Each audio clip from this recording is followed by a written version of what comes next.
ஆண்டுக்கு என்ன பண்ணாரு, 2 கோடி மக்களுக்கு வேலை வாய்ப்புன்னு சொன்னாரு. ஈவன் ஒரு 5 லட்சம் பேருக்கு கூட வேலை வாய்ப்பை உண்டு பண்ணி கொடுக்கல. இப்படி வேலை வாய்ப்புகளை உண்டு பண்ணி கொடுத்திருந்தா இது போன்ற நிகழ்ச்சிகள் வெட்டி வேலையா பார்த்துட்டு ஊரை சுத்திட்டு இருக்க பயில பூரா காலி பயில சார். இது மாநில அரசு கிடைக்கும். நீ என்ன சொல்ல நான் என்ன கேட்க அந்த மாதிரி இப்ப எதிர்கட்சிகள் ஆளக்கூடிய மாநிலங்கள்ல இது போன்ற நிகழ்வுகள் எங்கொன்று இங்கொன்று தான் நடக்குது.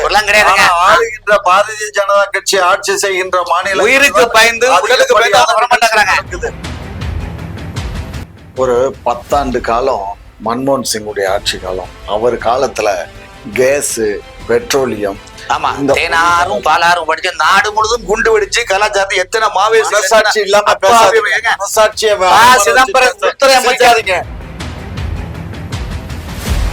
நான் சொல்றேன், காங்கிரஸ் ஆட்சி வர போறது இல்ல வந்துன்னு வச்சிருங்களேன்.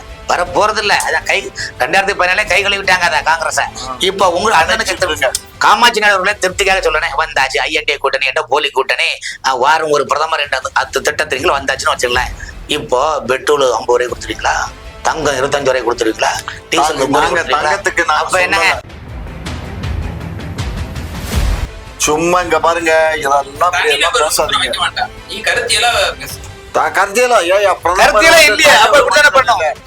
பிரதமர் தனி மனிதன் அல்ல, தேசத்துடைய தலைவர். அதுக்காக போவாங்க.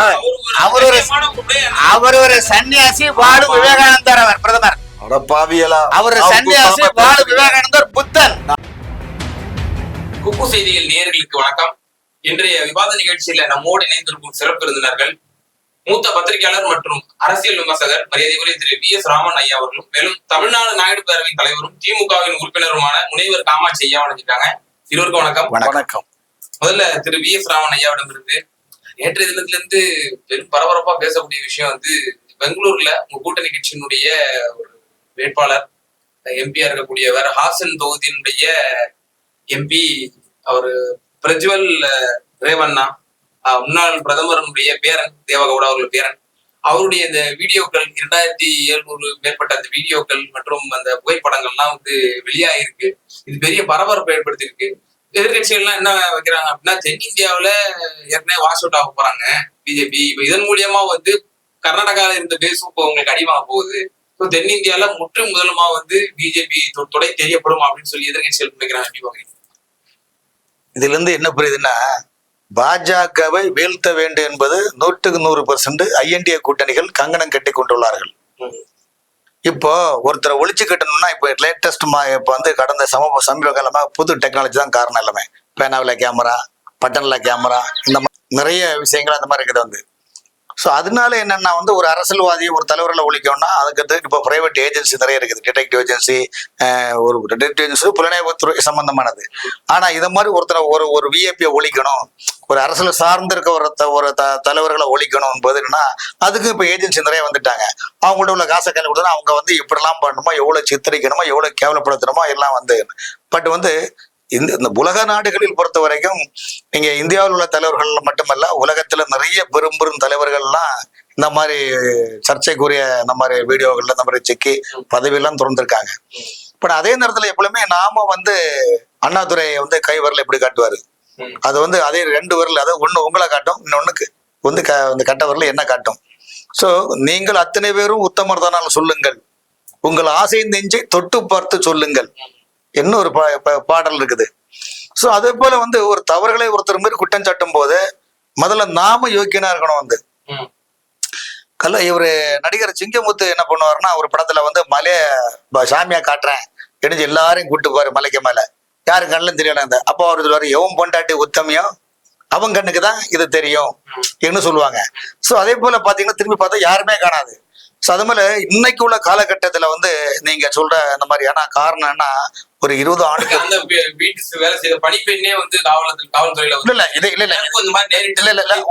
உண்மைதான் சார். இதே நீங்க வந்து தமிழ்நாட்டுல வந்து நீங்க பாத்தீங்கன்னா நிறைய இருக்கு சார் இதுக்குள்ள. ஏன்னா நான் ஒரு அண்ணன், ஒரு தலைவர், ஒரு பொது சமூக வாழ்க்கையில இருக்கிறாங்க, நம்மளும் தொலைநோக்கு பார்வையில் இருக்கிறோம், சமூக வாழ்க்கையில இருந்துட்டு இருக்கிறோம்.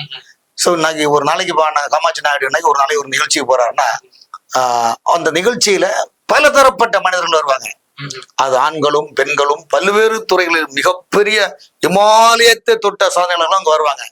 புகைப்படம் எடுக்கிறது, ஆட்டோகிராஃப் எடுக்குது, அதன் மூலம் பழக்கத்தை டெவலப் பண்ணி செய்யுது. அந்த பழக்கத்தை டெவலப் இன்னைக்கு வந்து யாருமே இன்னைக்கு வந்து சமூக நிலைப்பாடுல இன்னைக்கு புத்தனாகவும் இருக்க முடியாது, காந்தியாகவும் இருக்க முடியாது, உத்தமனாகவும் இருக்க முடியாத ஒரு சூழ்நிலை இல்ல. இந்த சூழ்நிலை சோசியல் மீடியா மட்டும் இல்ல, புதிய இந்த செல்போன் கலாச்சாரம் வந்து நம்மளை வந்து போதை எப்படி போதையை போட்டால் எப்படி மனதின் உடம்பு தள்ளாடுமோ அதே போல் செல்போனே ஒரு போதை தான் இன்னைக்கு வந்து. இதுல இருந்து என்ன சொல்லப்படுது அப்படின்னா, இப்ப பிஜேபி ஏற்கனவே 26 சீட் வச்சிட்டு இருக்காங்க, சிட்டிங் எம்பிஸ் 28 தொகுதிகள்ல. இப்போ மேலும் வந்து குறையக்கூடும். ஏற்கனவே வந்து 15 சீட் வந்து இதுல வந்துருவாங்க. இன்னும் வந்து அடி வாங்குவாங்க. இன்னும் தேர்தல் மே 6ஆம் தேதி நடக்க இருக்கு. தமிழ்நாட்டை பொறுத்தவரை கர்நாடகாவில இப்ப அவங்க தென்னிந்தியா கர்நாடகா மட்டும் தான் இருந்தாங்க. நீங்க சொல்றது அதாவது இது வந்து எதிர்கட்சிகள் பேசும் சார். நான் சொல்றேன் மனசாட்சியை தொட்டு தான் பேசுவோம். இன்னைக்கு தமிழ்நாட்டுல வந்து எந்த கட்சி நான் சொல்ல மாட்டேன். அவர்கள் இன்னைக்கு அந்த நபர் இன்னைக்கு அமைச்சராக கூட இருக்கிறாங்க. ஆளதான் சொல்லல. காரணம் அவருடைய கண்ணியத்தை நான் வந்து குறைவா இட போடக்கூடாது. சந்தர்ப்ப சூழ்நிலைகள் ஒருவர் தேவை என்பது வருகின்றார். அந்த தேவை என்பதை பூர்த்தி சொல்வதற்கு இன்னைக்கு உள்ள நிலைப்பாடு என்ன தெரியுமா? அதுல நிறைய சொன்னா நமக்கு வெக்கமான ஒரு சூழ்நிலை வருது. அந்த நிலைப்பாட்டுல வந்து அந்த சம்பந்தப்பட்ட அந்த முக்கிய அரசியல் பிரமுகருடைய ஆபாச படங்கள் வெளிப்படையாக வந்தன. ஆனா அவர் எலெக்ஷன்ல ஜெயிச்சிட்டாரு. ஆனா இந்த படம் வீடியோ படம் வெளியிட்டதால அவர் தோற்றுவாருன்னு நினைச்சாங்க. ஆனா அவர் ஜெயிச்சாரா இல்லையா? ஆனா இது வந்து நிறைய நீங்க அப்படி பாத்தீங்கன்னா பொது வாழ்க்கை. ஆமா சார், ஆமா சார், சார் பிஜேபி நீங்க பாருங்க, அதாவது உங்களுக்கு ஆகாதவங்க கைப்பட்டா எல்லாமே தீட்டுன்னு சொல்லுவீங்க. அதே போல நீங்க பிஜேபி என்ற ஒரு நிலைப்பாடு நீங்க கொண்டு வைக்கிறீங்க. அதே அண்ணா துறை மாதிரி நீங்க திரும்பி இன்னொரு கட்டவரில் பாருங்க, அது நம்மளையும் குற்றவாளி என்ற நிலைப்பாடு உருவாக்கும். ஓகே திரு காமாட்சி ஐயா, நீங்க எப்படி பாக்குறீங்க? நேற்று தினம் வந்து இந்த மாதிரி வீடியோக்கள்லாம் வெளியாயிருக்கு. அவர்கள் மீது களங்கம் ஏற்படுத்துவதற்காகத்தான் வந்து இந்த மாதிரியான விஷயங்கள்லாம் வந்து வெளியிடப்பட்டிருக்கு. அவர் தோல்வி அடையணும் பிஜேபி. இப்ப தமிழக இந்திய தென் மாநிலங்கள்ல அங்க கர்நாடகால தான் அவங்க வந்து கொஞ்சம் பவரா இருக்காங்க. அங்கேயும் வந்து தோற்கடிக்கிறதாக எதிர்கட்சிகள் சதின்றாங்க. மேலும் அவர் நடவடிக்கை எடுக்க போறதா வந்து இன்றைய தினம் செய்தியும் வந்திருக்கு. இன்றைய தினம் வந்து அவங்களுக்கு கட்சியில இருந்து நீக்க போறாங்க, அந்த மாதிரி அறிவிப்பு வரலாம் அப்படின்னு சொல்லி செய்திகள் வந்த மாதிரி இருக்கு. சோ நீங்களும் பல பிரதமர்களோட பயணிச்சிருக்கீங்க. ஈவன் தேவகவுடா அவர்களோட கூட நீங்க பயணிச்சிருப்பீங்கன்னு நான் நினைக்கிறேன். எப்படி பாக்குறீங்க இந்த சம்பவத்தை? ஏதாவது தாக்கம் ஏற்படுத்துமா நினைக்கிறீங்களா? ஏற்படுத்தாதுங்கிறதா சொல்றாங்க. அது வந்து நம்மளுடைய திரு நண்பர் அவர்கள் மிக அழகாக தெளிவாக சொன்னார்கள். இதெல்லாம் சகஜம், இதெல்லாம் சகஜம், இது எல்லா இடங்களிலும் நடக்கத்தான் செய்யும் அப்படிங்கிற மாதிரி சொல்றாரு. இதனால் ஒன்றும் தேர்தல்ல பாதிப்பு இல்லைன்னு சொல்றாரு. ஏன்னா அவருக்கு சார்ந்த கட்சிக்கு அவர் ஆதரவா தான் பேச முடியும். நான் திரும்ப நான் கட்சின்னு சார்பில் அப்படி என்றால் நான் வந்து ஒரு அமைச்சரை சொல்றேன். கரண்ட்ல ஒரு அமைச்சரா இருக்காரு, அவர் இப்படி நான் பேரையும் சொல்ல கட்சியும் சொல்லன்னா இது வந்து ஒரு தனி மனிதனுடைய களங்கம் ஒரு நிலை விளைவிக்க கூடாது என்ற ஒரு நிலைப்பட தான் பொதுவான ஒரு கருத்தை சொல்றேன். நான் குற்றம் சாட்டி இப்ப சொல்லல. அதாவது அவர் வந்து பொதுப்படையா சொல்றாரு. ரெண்டாவது வந்து அவர் சார்ந்த கட்சியை சார்ந்த கூட்டணி கட்சியினுடைய தலைவருடைய புதல்வன்கிற காரணத்தினால அதை வெட்ட வெளிச்சமா அவர் பேச விரும்பல. அது சகஜம்தான், அது யாருக்கும் ஏற்புடையது அல்லதான். ஆனால் எதிர்கட்சி ஆகிய எங்களுக்கு இது வந்து அல்வா சாப்பிடுற மாதிரி. ஏன்னா இவர் புகைப்படம் 1-2 புகைப்படம் இல்ல, 2700 புகைப்படங்கள் வெளிவந்திருக்கு, வீடியோ காலாவும் வந்திருக்கு. இது தவிர இவருடைய இல்லத்தில் பணிபுரிந்த பணிப்பொண்ணு வந்து காவல் நிலையத்துல போய் புகார் கொடுத்திருக்காங்க. என்ன வந்து இந்த மாதிரி எல்லாம் செல்மிசம் உள்ளாக்கி போட்டோ எல்லாம் எடுத்து பண்ணாங்கன்னு கொடுத்திருக்காங்க. அப்ப இது வந்து ஒரு மனிதன் செய்யக்கூடிய செயலா தெரியல. இது மனித செயலுக்கு அப்பாற்பட்டு செய்த ஒரு செயலாகத்தான் நாங்க பார்க்கிறோம். ஆகவே இது போன்ற செயல்கள் நடைபெறாமல் இருப்பதற்கு தடுப்பணை போட வேண்டும், தடுக்க வேண்டும். அண்ணன் சொன்னதுக்கு ஒண்ணு சொல்றேன், திரும்ப சோகசமா சொல்றேன், வெளிப்படையா சொல்றேன், ஆளதான் யாரும் சொல்லல. ஐயா, தனியார் நிறுவனங்கள், அரசு நிறுவனங்கள், எந்த நிறுவனமா இருந்துதான், அதே போல அரசியல் கட்சிகளில் இன்னைக்கு நான் வெளிப்படையா சொல்றேங்க சார், 60% பாலியல் உச்சத்துல இருக்கு சார். இதெல்லாம் நானே எவ்வளவு இடத்துல பாக்குறேன்னு தெரியுமா சார்? நான் ஒரு அதிகாரியை பார்க்க போறேன் சார், ஓப்பனா அதிகாரி பேர் நான் சொல்லல, ஒரு அதிகாரியை பார்க்க போறேன். அந்த அதிகாரி என்ன பண்றான்னா தன்னுடைய பணி கூட இருக்கிற அந்த பெண் ஊழியர்களை வந்து ஜஸ்ட பிடிச்சு அமைக்கிட்டு இருக்கிறாரு. இது என்ன சொல்றீங்க? நான் கண்டும் காணாத போல இருந்தேன். இது மாதிரி நிறைய சம்பவங்களை நான் பார்த்திருக்கேன். காரணம் என்ன, இன்னைக்கு உள்ள சூழ்நிலைகள், ஈவன் பீலா ராஜேஷ் அவர்களுடைய இயலாமை, பசியாமை, முயலாமை, இந்த 3 ஆமைகளை பயன்படுத்தி சந்தர்ப்ப சூழ்நிலை பதவி உள்ளவர்கள். இப்ப வந்து அண்ணன் ஒரு அமைச்சரா இருக்கிறாரு, நான் ஒரு அப்ளிகேஷன் துறையில போறேன், இப்ப என்ன பண்றாங்க தெரியுமா? அட்ஜஸ்ட் பண்ணி போங்க. இது வில்லு சொல்ல முடியாம இது கடந்த காலத்தில் ஜெயலலிதா அம்மையார் முதலமைச்சர் இருக்கின்ற நேரத்தில் கூட சில அமைச்சர்களை பாலியல் பிரச்சனைக்காக மந்திரி சொல்ல தூக்குறாங்க தெரியுமா? அதனாலதான் சொல்றேன், ஏன்னா எல்லா இடத்துலயும் இந்த பிரச்சனை இருக்குது. இது வந்து எங்கும் இறைப்பான் இது மாதிரி வந்து இன்னைக்கு வந்து இந்த சோசியல் மீடியா என்னைக்கு வந்ததோ அன்னிலிருந்து 60% தனியார் துறையிலும் அரசு துறையிலும் பாலியல் கொடிக்கட்டு. சார் சமீபத்தில் ஒரு அதிகாரி சொல்றேன் சார், ஒரு குறிப்பிட்ட அந்த பெண்ணை அடைவதற்காக அந்த அரசு துறை அதிகாரி எந்த நிலைமைக்கும் தன்னை போகக்கூடிய மனிதர்கள் இருக்குது சார். இன்னைக்கு அதெல்லாம் நான் வெளிப்படைன்னு சொன்னப்ப எதிர்கட்சிகள் என்ன சொல்லுறாங்கன்னா பிஜேபியில கூட ஜாஸ்தியா நடக்குது. அதுக்கு நான் கருத்தை சொல்றேன். அதுக்கு நான் கருத்தை சொல்றேன் சார். நான் ஒரு பெண் மண்டகப்புறம், நீங்க ஒரு சார்பான ஏதோ ஒரு அரசியல் கட்சி தலைவரா இருக்கிறீங்க, இல்ல ஆளுங்கட்சி தலைவரா இருக்கிறீங்க, இல்ல ஆளுங்கட்சிக்கு தேவையான பினாமிகளோ ஏதோ இருக்கிறீங்க.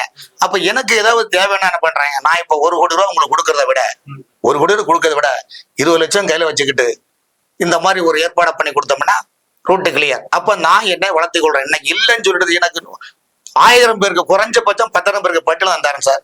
தமிழகத்துல மட்டும் பட்டியல் தந்தா வெளியிட தயார். ஆனா அது வேண்டாம்னு நினைக்கிறேன். எல்லாம் நாங்க கண்பட்டு, அதாவது நீங்க உண்மையிலே சொல்றேன், இந்த சேனல்ல வந்து அடிக்கடி இந்த மாதிரி ஒரு தலைப்பை முன்வைக்கிறீங்க. இதனால வெளிப்படக்கூட எங்களால வெளியில ஆட்கள் பேர் சொல்ல மாட்டல. இதுலயாவது இவங்க பார்த்து திருந்தணும். அதனால எது அதிகாரம் எங்கு குமிந்திருக்கின்றதோ அங்கு பாலியல் குமிந்திருக்கும். சரி, ஓகே. திரு காமாட்சியா இடையில குறுக்கிட்டாரு, நீங்க தொடரும். அதாவது கர்நாடகால அதுவும் முன்னாள் ஒரு பிரதமர், அவருடைய பேரன், இவருடைய தகப்பனார் ஏற்கனவே அமைச்சரா இருந்தவர், நாடாளுமன்ற உறுப்பினர். இவர் செய்த காரியங்கள் எல்லாமே ஏற்புடையது அல்ல. இதை சட்டபூர்வமாக நம்மளுடைய சித்தராமையா அரசு அணுகும். அது ஒரு பக்கம். 2வது, தேர்தலில் வாக்களிக்கக்கூடிய மக்கள் இவற்றையெல்லாம் கருத்தில் கொண்டு அங்கு வாக்களிப்பார்கள். ஆனால் அது பாரதிய கண்டிப்பா 100க்கு 100. அதாவது என்னன்னு கேட்டீங்கன்னா, தனிநபர் செய்தாலுமே வந்து அந்த தனிநபருடைய ஹிஸ்டரியை பார்க்கணும். அவருடைய தந்தை யாரு, அவருடைய தாத்தா யாரு. அதுக்கு குமாரசாமி சொல்லிருக்காரு, தேவோட மகன் குமாரசாமி சொல்லிருக்காருன்னா, யாராக இருந்தாலும் நாங்க அதை காப்பாற்ற மாட்டோம், சட்டம் தன் கடமையை சுட்டுன்னு சொல்றாங்க. நீங்க அந்த மாதிரி பாத்தீங்கன்னா தமிழ்நாட்டுல ஒருத்தர் கூட அமைச்சராக இருக்க முடியாது, ஒருத்தர் கூட எம்எல்ஏ இருக்க முடியாது, ஒருத்தர் கூட உள்ளாட்சி தலைவராக இருக்க முடியாது. அதுதான் சொல்றேன், நீங்க மல்லாக்க நைட்ல தூங்கும் மல்லாக்கப்படுங்க, கொஞ்சம் மல்லாக்கப்படுத்து ஒரு மனிதன் கொஞ்சம் கடந்த கால நிகழ்வு என்ன, உங்களை என்ன இல்ல நீங்க சொல்றதுக்காக சொல்றேன். ராமன் கொஞ்சம் பொறுங்க ராமன். அதாவது ஒரு தவறு நடந்திருக்கு. இந்த தவறு வந்து தேர்தல் நேரத்துல இது வந்து சுட்டி காட்டப்பட்டு இது பெரிய பரபரப்பை உண்டு பண்ணிருக்கு.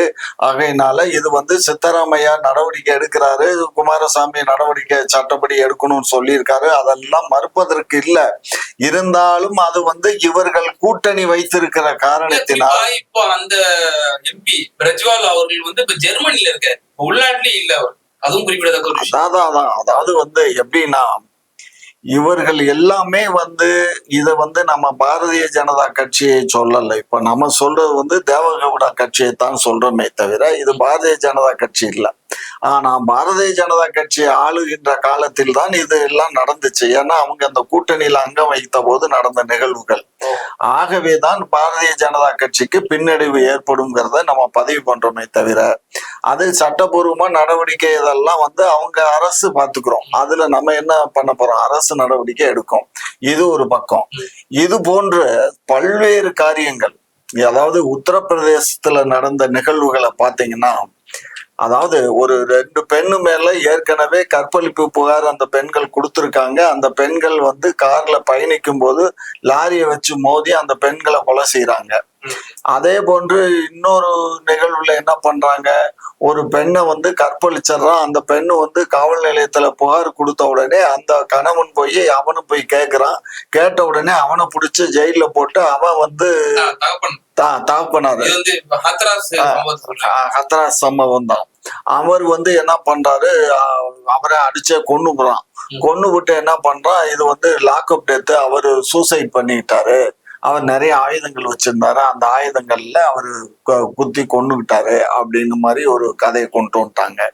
அதாவது ஊபியை பொறுத்த மட்டும் காவல்துறையே வந்து இந்த போன்ற கற்பழிப்பு சமாச்சாரங்கள்ல உயர் வகுப்பு கீழ் வகுப்பு அங்க நடக்கிறது எல்லாம் வந்து கீழ் வகுப்பு மக்களை தான் இந்த குறி வச்சுதான் இந்த மாதிரி கற்பழிப்பு தவறான நடக்குது. தவறான பதிவு. அதுக்கு நாங்க அதுக்கு கொடுக்குறோம் அதுக்கு லிஸ்ட் கொடுக்குறோம் எந்தெந்த பெண்கள் கொடுப்பீங்க சார், லிஸ்ட் கொடுப்பீங்க. அதுக்காக இதெல்லாம் கொண்டு வர ஐயா அதான் இப்ப அவர் சொல்றது ஒட்டிய ஒரு கேள்வி முன் வச்சிருக்கேன். பிரதமர் அவர்கள் என்ன சொல்றாரு அப்படின்னா, காங்கிரஸ் ஆட்சியில வந்து பெண் குழந்தைகளுக்கு பாதுகாப்பு இல்ல, பெண்களுக்கு வந்து பாதுகாப்பு இல்லைன்னு சொல்லி பிரதமர் வந்து நேற்று வந்து ஒரு பொது கூட்டத்தில் பேசுறாரு. உண்மைதான். காமாட்சி நாயுடு அவர்கள் உத்தரப்பிரதேசம் மேற்கோள் காட்டுறாங்க. அங்கு யோகி ஆதித்யா முதலமைச்சர் ஆன பிறகுதான் அவருக்கு பேரே நீங்க என்ன வச்சிருக்கேன் தெரியுமா? புல்டோசர் பாபான்னு சொல்றீங்களா இல்லையா? அவருக்கு பேரு புல்டோசர். யாராக இருந்தாலும் தவறு செய்து தவறுதான் என்று அவனுடைய இருப்பிடத்தை புல்டோசர் தக்கிறார். இந்தியாவில் ஒரு மாநில முதலமைச்சரா நீங்க சொல்லுங்க, இப்படி நடக்குமா? நடக்காது சார். ஆனால் நீங்க யோகி ஆதித்யாவுக்கு முன்னால காங்கிரஸ் பேர்லயோ அல்லது பகுஜன் சமாஜ் கட்சி பேர்லயோ ஆட்சியில் இருக்கும் போது அன்னைக்கு உள்ள சட்ட ஒழுங்கு பிரிவு இந்த மாதிரி சம்பவங்களை ஒப்பிட்டு பாருங்க, இன்னைக்கு உள்ள ஒப்பிட்டு பாருங்க. 50 ஆண்டுகளுக்கு முன்னாலேயும் ஆதித்ய யோகி ஆட்சிக்கு பிறகு வந்த நிர்வாகத்தை ஒப்பிட்டு பாத்தீங்கன்னா குற்றவாளிகள் மொத்தம் இரும்பு கரத்தால் மட்டும் இல்ல, துப்பாக்கியால் வைத்து இரும்பு கரத்தால் நொறுக்கப்படுகிறார்கள். சம்பவத்தை ஐயா குறிப்பிட்டாரு. அதுல தலித் பெண் வந்து பாலியல் வல்லுறவுக்கு உள்ளாக்கப்படுறாங்க. அதுல வந்து ராகுல் காந்தி பிரியங்கா சந்திக்க போக கூட விடல அவங்கள. ராஜஸ்தானில் கீழே தள்ளி விடப்படுறாங்க. கொஞ்சம் கேட்டுட்டு அப்புறம் பேசுங்களீங்க. வீட்டாருக்கு ஒப்படைக்காமலேயே இரவு நேரத்துல அவசரமா வந்து காவலர்களே அது வந்து இரு சரக்கு எரிச்சு இது பண்ணிடுறாங்க. ராஜஸ்தானில் இது நடந்துச்சா இல்லையா? சார், ராஜஸ்தானில் வந்து அங்க கற்பழிப்புகள் அதிகம் நடக்குதுன்னு சொல்லிட்டு வந்து காங்கிரஸ் கட்சியை சேர்ந்த ஒரு அமைச்சர் சட்டமன்றத்துல பேசினாரு. அந்த சட்டம் பேசின அமைச்சரை கட்சியில நீக்கி அமைச்சர் பதவியில நீக்கி அந்த பாதிக்கப்பட்ட பெண்கள் அதிகமாக ராஜஸ்தான்ல தலித் பெண்கள் தான் பாதிக்கப்பட்டிருக்கிறாங்க. இதற்கு ஒரு நியாயம் கேட்ட ஆளுங்கட்சியை சேர்ந்த ஒரு அமைச்சருக்கு நேர்ந்த நிலைமை, பதவியும் போச்சு, கட்சி பதவியும் போச்சு, மந்திரி பதவியும் போச்சு. இதுக்கு நீங்க என்ன சொல்றீங்க? அதனால இது வந்து ஒரு விஷயங்களுக்கு யாரும் எந்த அரசு இப்ப அண்ணன் இருக்கிறான்னா அண்ணன் கிட்ட ஒரு 100 பேர் வேலை பார்க்கலாம். 100 பேரும் நீங்க நல்லவன்னு சொல்ல முடியாது. 10 பேர் அயோக்கியங்களா இருப்பாங்க, 10 பேர் மனநிலை வேறையா இருக்கும். நீங்க வந்து ஒரு சமூகத்துக்கு நல்ல பணியாற்ற இருக்கிறீங்க. அரசுலதான் வந்து இந்த உண்ணாவு எம்எல்ஏ இருந்தவர், அவரும் வந்து அவர் வீட்டுக்கு பணி பெண் செய்த பெண்ணை வந்து பாலியல் வல்லுறவுக்கு உள்ளாக்கப்படுறாரு. 2017 அவரும் புகார் கொடுக்குறாரு, ஏற்கப்படல. 2018 வயசு அந்த அம்மா வந்து மேஜர் போட்டா ஆகும்போதுதான் வந்து யோகி ஆதித்யநாத் வீட்டுக்கு வாசல்ல அவங்க தீக்குளிக்க நேரிடுது. நீங்க ஒரு விஷயங்களுங்க, லட்சத்தில் ஒரு விஷயம் தான் வெளியே வருது. இப்ப கண்ணகி கோவலன் வரலாறுல அன்னைக்கு கண்ணகியுடைய கதாபாத்திரம் இன்னைக்கு கண்ணகி மாதிரி இருந்தா என்ன பண்ணுவாங்க தெரியுமா? அவங்களை என்ன பண்ணுவாங்க தெரியுமா? தேவதாசின்னு முத்திரை குத்திருப்பாங்க. இது நீங்க மறுக்கிறீங்களா? அன்னைக்கு வரலாறுல இருந்த கண்ணகி இன்னைக்கு இருந்திருந்தால் இந்த சமூகம் மட்டுமல்ல, ஆட்சியில் அதிகாரம் இருக்கக்கூடியவர்கள் தாசி என்ற முத்திரையை குத்திருப்பாங்க. அது நீங்க புரிஞ்சுடுங்க. அதனால நீங்க வந்து அதாவது நிறைய சில விஷயங்கள் வெளியில வருது, சில விஷயங்கள் வெளியில வரமாட்டேங்குது. அப்படி பார்த்தா தமிழ்நாட்டுல வந்து என்னென்ன நடக்குது சொல்லுங்க. 5 மாவட்ட கலெக்டர் வந்து கனிம வள ஊழல்ல மாட்டி இடி முன்னால சாட்சியம் பண்ணாங்களா இல்லையா? சோ மாவட்ட கலெக்டருக்கு நிலைமை என்ன? எல்லாம் ஆட்சி அதிகாரம் சார். ஆட்சி அதிகாரம் இருக்கும் போது தேவைகள் யாருக்கு தேவையோ அவர்கள் தங்களுக்கு தேவை என்று ஒரு நிமிஷம் ஐயா பேசுனாங்க. ஒரு 9 வயது சிறுமிய இவர்கள் கூட்டணி ஆட்சியில புதுச்சேரியில 2 பேர் வந்து கற்பழிச்சு அந்த பொண்ணு கைது செய்யப்பட்டிருக்காங்க. அவங்க அந்த பொண்ணையும் கொலை பண்ணிடுறாங்க. சரியா? இதுவரை வந்து அந்த 7 பேர்த்துல இன்னும் 5 பேரை பிடிக்கவே இல்லை. சரியா? இப்போ இது மாதிரி நிகழ்வுகள் வந்து நடக்கும்போது இத வந்து அந்த அரசு இரும்பு கரம் கொண்டு அடக்கணும்னு தான் நாங்க சொல்றோமே தவிர வேற ஒண்ணும் இல்லை. புதுச்சேரியுடைய வரலாறு நினைச்சு பாருங்க. இன்னைக்கு தென்னிந்தியாவில யாராவது தண்ணடிக்க போறோம், யாராவது என்ன பண்ணுமாலும் இப்படி புதுச்சேரியில எல்லாமே சீப் அண்ட் பெஸ்ட். அங்க வந்து சட்டம் ஒழுங்கு என்பது இன்னைக்குல நேற்றில் ஒரு காலத்தில் 20 ஆண்டுக்கு முன்னால அங்க முதலமைச்சர் இருந்த பட்டியல் எடுத்து பாருங்க. காமாட்சி நாயுடு அவர்களுடைய வீடு பாண்டிச்சேரியில காரைக்கால் இருந்துன்னு வச்சுக்கோங்களேன். ஒரு வாரம் இவருக்கு வீடை போட்டுக்கிட்டு மெட்ராஸ்லயே வெளியூர்ல போனாங்கன்னா மறு வாரம் அந்த வீடு இன்னொருத்தர் பேர்ல பத்திரப்பதிவு பண்ணியிருப்பாங்க. இந்த காலங்கள்லாம் மாறுது இன்னைக்கு வந்து. ஸோ பாண்டிச்சேரி வந்து பாத்தீங்கன்னா அது ஒரு கேளிக்கை பூங்கா மாதிரி. அது அங்க வந்து அரசியல்வாதிகளுக்கு அந்த வரக்கூடிய வருமானம் தான் எல்லாமே சீப் அண்ட் பெஸ்ட், அனைத்தும் சீப் அண்ட் பெஸ்டா இருக்கிற காரணத்தினாலதான் வந்து அங்க உள்ள காவல்துறையும் புதுச்சேரியில் உள்ள காவல்துறையும் பாத்தீங்கன்னா ஒரு சுமார் ஒப்புக்கு தான் இருக்குமே தவிர்த்து. பில்கிஸ் பானு வழக்குல கூட பாத்துக்கோமே, இந்த குற்றவாளி எல்லாம் வந்து இந்த குஜராத் அரசு வந்து விடுவிக்குது. விடுவிக்கக்கூடிய அந்த குற்றவாளிகள் எல்லாம் வந்து பூ மாலையை போட்டு வர பாக்குறோம். இது எந்த நாட்டு பூ மாலை வந்து அரசாங்கம் பூ மாலை போட்டு வர்றதுதான் இல்ல அரசியல் கட்சி சார்ந்த இல்ல சார். அந்த அங்க உள்ள அரசு அந்த கவர்மெண்டோட இந்த முடிவை வந்து நீதிமன்றம் போட்டு வச்சது நீங்க மறக்கல. உண்மைதான் சார். ஒரு விஷயங்களுக்கு எந்த நாட்டிலுமே இங்கிலாந்து தமிழ்நாடு வரைக்கும் பாத்தீங்கன்னா எந்த கவர்மெண்ட்டும் குற்றவாளிகளை ஊக்கப்படுத்தாது. நீ அதை பண்ணுன்னு சொல்ல மாட்டாங்க. ஆனால் குற்றவாளிகளாக வரக்கூடியவர்கள் இந்த மாதிரி செயல்களை செய்யும்போது தப்பிக்கிறதுக்கு அவர் ஆளுங்கட்சி என்ற பிராண்டை பயன்படுத்துறாங்க.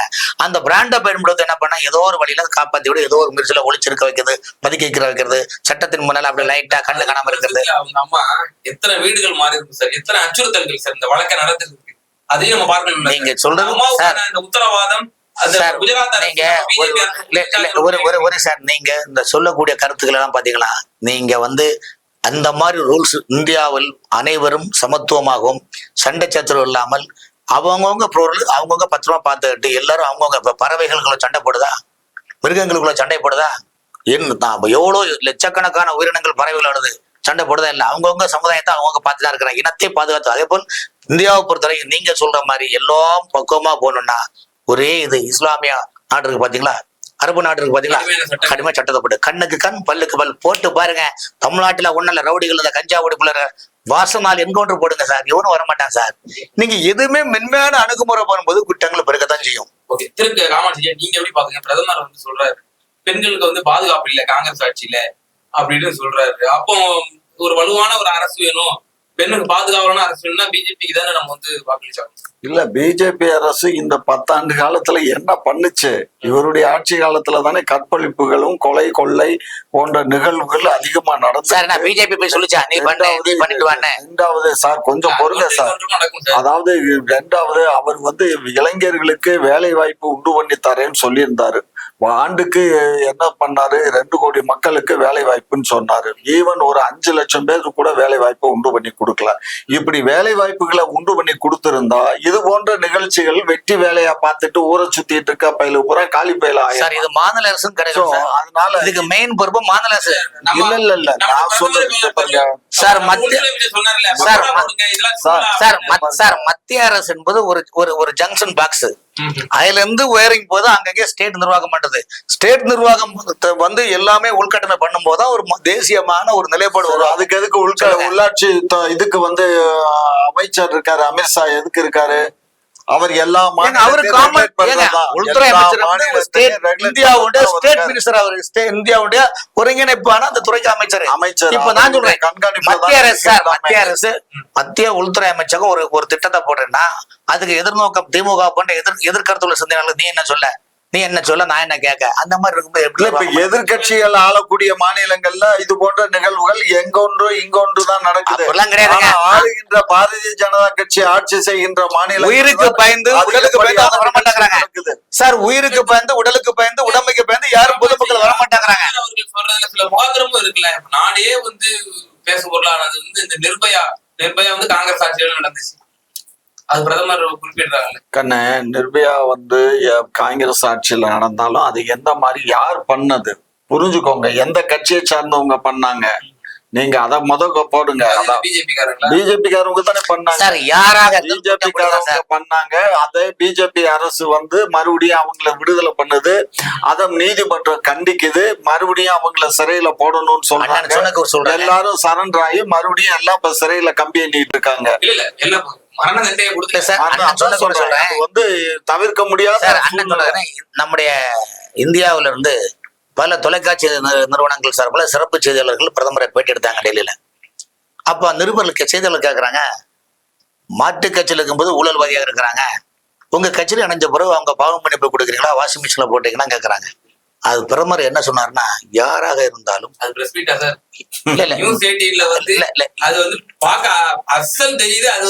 அப்படிலாம் கிடையாது.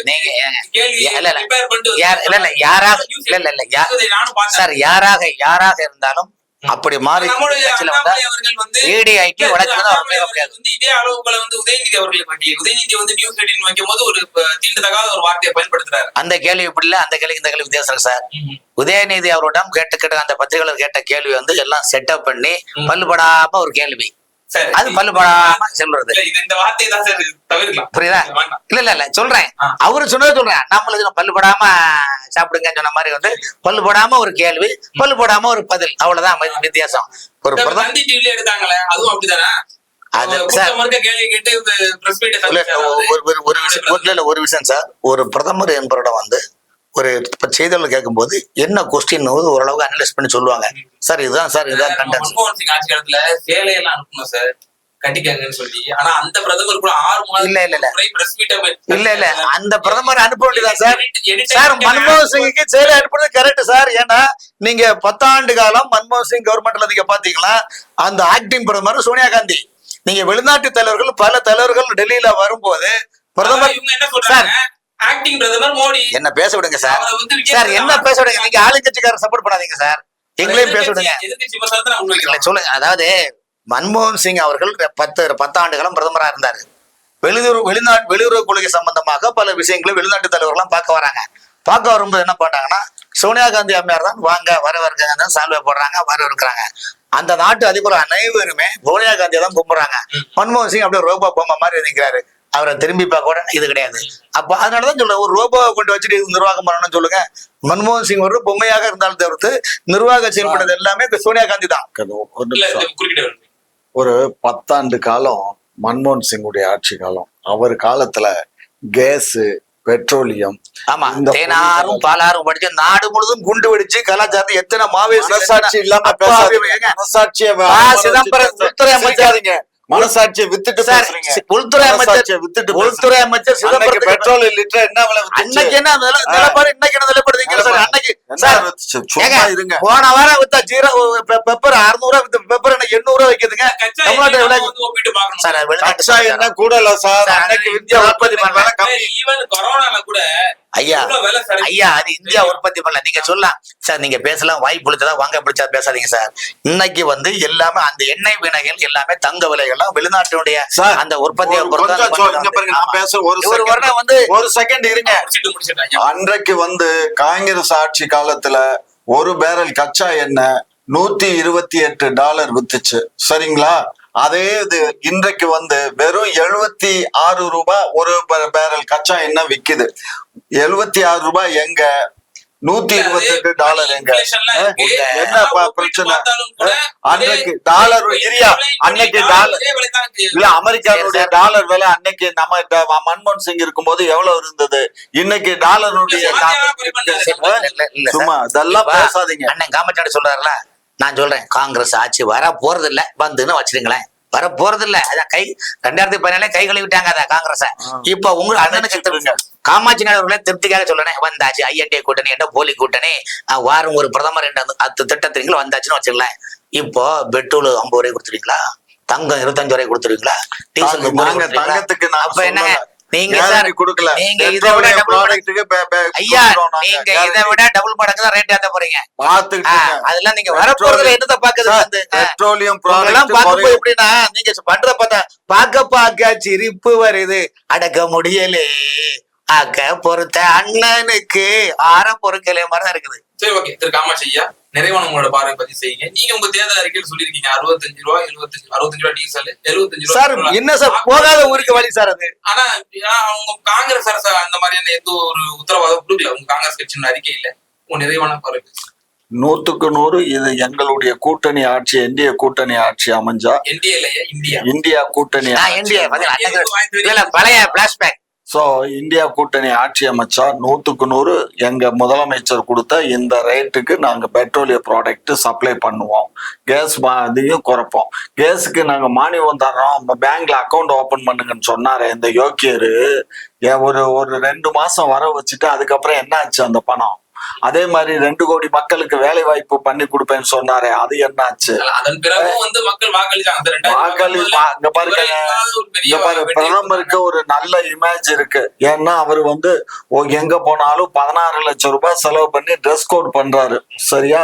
16 லட்சம் ரூபாய் இல்ல இல்ல அவரை 20 கோடி ரூபாய் கார்ல போறாங்க தமிழ்நாட்டு அமைச்சர். ஒரு புனிதர்னு தமிழ்நாட்டு அமைச்சர் யாருடைய லட்சப்பணம் 20 லட்சம் ரூபாய் 20 கோடி ரூபாய் கார்ல போறாங்க. 20 கோடி ரூபாய்க்கு கார்ல 20 கோடி ஆமா கார் சார், யார் காரு, யாருடைய பணம், பெருசா யாராவது விமர்சனம் பண்ணுவாங்க? யாருடைய பணம் சொல்லுங்க. அரசு பணமா? அரசு பணத்திலே அரசு பணம். ட்ரெஸ் கோட் நீங்க பண்ணுங்க. நாட்டு நட்டீங்களா, கலப்பறிச்சீங்களா, இல்லட்டா இல்ல மஞ்சள் குடிச்சீங்களா? சும்மா இங்க பாருங்க, இதெல்லாம் தனி எல்லாம் நபர் பேசாதீங்க. வைக்க வேண்டாம். நீ கருத்தியெல்லாம் பேசு. கருத்தியெல்லாம் ஏயா கருத்தியெல்லாம் இல்லையே, அப்ப இப்படித்தானே பண்ணோம். பிரதமர் தனி மனிதன் அல்ல, இந்த தேசத்துடைய தலைவர். போற்றக்கூடிய ஒரு பிரதமர் அதுக்காக போவாங்க. அவர் ஒரு சன்னியாசி, வாழு விவேகானந்தர். அவர் பிரதமர். அடப்பாவியலா, அவர் சன்னியாசி, வாழு விவேகானந்தர், புத்தன். நாவ அழிவு போயிரும். இந்த நாட்டுக்கு கிடைத்த பொக்கிஷம், இங்க இந்த பாருங்க, நாட்டுக்கு பொறுத்த பொருளாதார பொக்கிஷம். இங்க பாருங்க, ஆனா நீங்கள் அழிப்பதற்காக நினைக்கின்றீர்கள். வந்து நாக்கு அழிவு போயிரும். அதெல்லாம் சும்மா, இதெல்லாம் ஆமா. பேசாதீங்க. So, இந்த மாதிரி எல்லாம் பேசக்கூடாது கண்ணு. அதாவது அவருக்கு பிரியர், அவரு ட்ரெஸ் மாத்துறதுல அவர் ஒரு பிரியர். ஆனா அதுக்கு நான் ஏழை எளிய மக்களுக்கு இன்னைக்கு 16 லட்சம் ரூபாய் ஒரு நாளைக்கு அவருடைய செலவு மட்டுமே எவ்வளவு ஆகுது சார்? 67 வெளியிட்ட இருந்து இன்னைக்கு வரைக்கும் தமிழ்நாட்டுல திமுக அதிமுக ஆட்சி அமைச்சது. இந்த ஆட்சியில வந்தவங்க எல்லாருமே துண்டுபிடி கூட வெளியிலாம இருந்தவங்க தான். அன்னைக்கு 10 லட்சம் கோடி அதிபர்கள் இவங்க நாட்டு நட்டாங்களா இல்ல மைசூர் திவாலுக்கு கணக்குல இருந்தாங்களா? சொல்லுங்க. இது கேட்டா ஓகே, நீங்க கேட்டா தப்பு. இது பேசுற யார் இப்ப இருக்க அமைச்சர் இல்ல, எந்த அமைச்சர் துண்டு பீடிக்க வழி இல்லாம ஓசி பீடி கூட்டி கழிச்சு பாருங்க. நாங்க கூட்டி கழிச்சு பாருங்க, கூட்டி கழிச்சு பாருங்க சார். கலைஞர் அவர்கள் சென்னைக்கு வந்த போது என்ன நிலைமையில இருந்தாரு, அவர் மரணிக்கும் போது என்ன நிலைமையில இருந்தாரு, அதையும் நீ பாக்கணும். ஒரு விஷயம் புரியணும். அவர் சென்னைக்கு வரும்போது 14 வயசு, 14-15 வயசுல சென்னைக்கு வர்றாரு. வனவாசம் புகழ்ந்து படிங்க முதல்ல. அதுக்கப்புறம் அவருடைய நிலை என்னன்னா, அவர் அப்பமே கையேடு முரசொலி நடத்திட்டு இருந்தாரு கல்லூரி ஸ்கூல்ல. அங்க லட்சக்கணக்கான வருமானம் வந்துட்டே இருந்தது. சரியா? அந்த காலத்திலே எழுத்துலகத்துல பிரசிச்சாரு. அதுக்கப்புறம் பல திரைப்படங்களுக்கு அவர் எழுதின திரைப்படம். இப்படி எழுதுறவங்க யாரும் சம்பாதிக்கலையே சார். இப்படி நீங்க உங்களை மாதிரி சொல்ல யாரும் எழுதி சம்பாதிக்கலையா? இருங்க சோத்து கூட கஷ்டப்படுறாங்களே. இங்க பாருங்க, பராசக்தி படமாகட்டும், அதே மாதிரி நம்ம அலிபாபா 40 திருடர்கள், கல்லன், இது போன்ற படங்கள்லாம் வெற்றிகரமா ஓடி, அதனால இவருக்கு அன்றைக்கு போல தேடி கொடுத்தவங்களாமா, அன்றைக்கு சன்மானங்கள் ஆயிரக்கணக்கான பணங்கள் அன்றைக்கு வாங்கினவரு. ஆகையினால கலைஞரோட சொல்றதுக்கு யாருக்கும் இந்த நாட்டுல உலகம் போற்றும் தலைவர், உத்தம. அதே பிஜேபி தான் திமுக கூட்டணி இருந்தது. உலகம் போற்றும் ஒரு சட்டமன்ற தேர்தல், ஒரு பார்லிமெண்ட் தேர்தல். ஆனால் இந்த அன்னைக்கெல்லாம் துரோகி, இந்தியாவின் துரோகி, பாரத பிரதமரை முன்னாள் முதல்வர் கலைஞர் அவர்களே நினைச்சாரு. சும்மா இல்லையா? நான் சொல்றேன், தங்கத்திலே ஒரு குறை இருந்தாலும் தரத்தில் குறைவதோ இல்லையா? இந்தியாவிலேயே மிகப்பெரிய ஊழல்வாதியும், இந்தியாவிலே ஒரு திமுக கூட்டணி, வாரிசு அரசியல், குடும்ப அரசியல், ஐஎன்டி உள்ள கூட்டணிகள். உங்களுக்கு இருவரோட கருத்தை பகிர்ந்து வைக்க நன்றி.